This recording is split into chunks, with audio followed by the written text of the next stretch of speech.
Hi, I'm Pedro Diaz with Vivid Clear Glass. Graffiti is not always done with paint, it's done with acid, which is the more damaging of the two. So once we're finished removing all this graffiti from the glass, we like to apply the Graffiti Guard, the shield that will protect the glass from further damage. Now that it has its hydrophobic properties, it's going to repel paint, acid, water. Just to show you, this is just water here. You can see how it just repels all right off.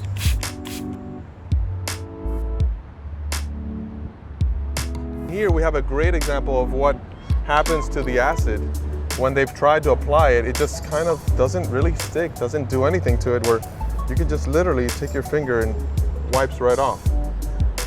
No more acid damage where we have to come in and polish. This is a protective shield against future acid graffiti on glass.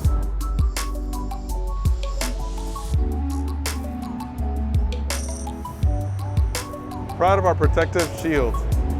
I'm Pedro from Vivid Clear Glass.